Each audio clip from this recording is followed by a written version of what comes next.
Imagina que este es tu hijo. Se queda sentado viendo algún lugar específico y tú decides llevarlo a quien evaluar. ¿Qué tiene mi hijo? El diagnóstico es... Espera, antes de que tengas un diagnóstico, para nosotros es importante que conozcas la diferencia entre una crisis de ausencia y el autismo. Porque si bien hay cosas en las que son muy parecidas, la realidad es que el tratamiento es completamente diferente.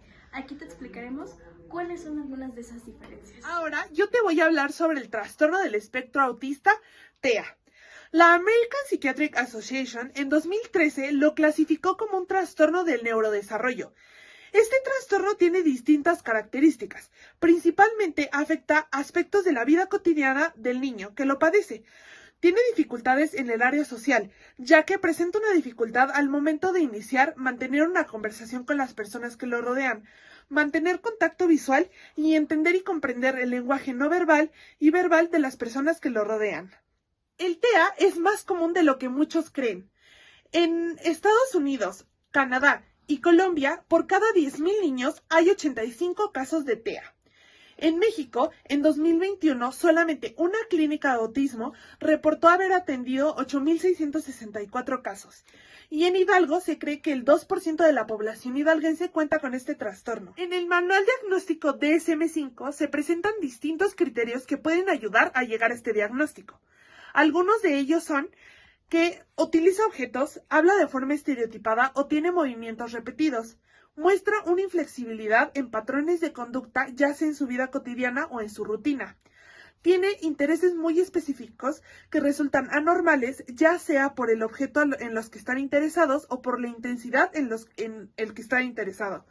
Es importante recalcar que se puede presentar hiporreactividad o hiperreactividad. Hiporreactividad es cuando no reaccionan tanto a texturas o a sonidos, y hiperreactividad es cuando les molestan las etiquetas o sonidos que en la cotidianidad no suelen molestar. Es importante establecer que estos criterios o estos rasgos no sean por una discapacidad intelectual. Ahora que ya nos quedó un poco más claro qué es el autismo, me gustaría explicarte un poco más acerca de las crisis de ausencia. Ok, ¿por qué se suele confundir estas dos? Sencillamente porque a la hora de detectarlo se suele creer que el hecho de que tú estés así quieto viendo y sin reaccionar a nada es un rasgo del autismo. Se cree que es un rasgo del autismo, aunque el DSM-5 no siempre lo considera. Ahora, otra cosa también importante aquí es que el autismo no es que suele aparecer más en la niñez porque pues es una condición con la que se vive, pero sí los diagnósticos empiezan a aparecer justamente desde la niñez, y las crisis de ausencia son más comunes en los niños, o sea, pues cuando están chiquitos.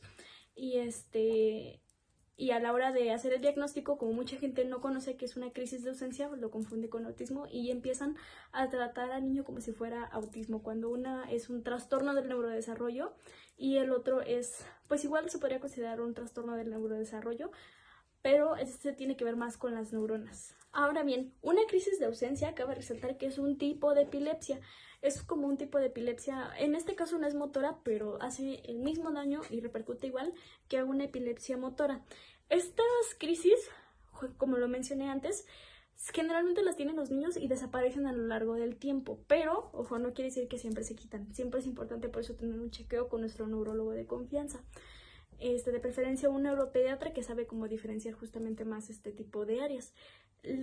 Estas crisis es más común que aparezcan en las niñas y generalmente cuando se quitan suelen quitarse en la pubertad. Ahora bien, las crisis de ausencia usualmente son tratadas con medicamentos que sirven justamente para las epilepsias motoras, porque como les comentaba es un tipo de epilepsia que si bien solamente se presenta, usualmente solamente se suele presentar por la presencia de la persona y que se quede ida pues 10 o 20 segundos, es raro el caso que realmente dure más de un minuto estas ausencias, pero en estas ausencias no sabe, o sea, la persona se va y no sabe, no es consciente de lo que está pasando a su alrededor.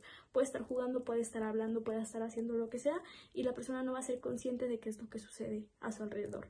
Este tipo de epilepsia se trata, como lo dije, con medicamentos específicamente para la epilepsia, y pues si bien se puede llevar un acompañamiento psicológico, lo ideal justamente es medicar, porque estas crisis convulsivas suelen igual dañar a las neuronas, por eso es importante que el diagnóstico se tenga pues lo más pronto posible.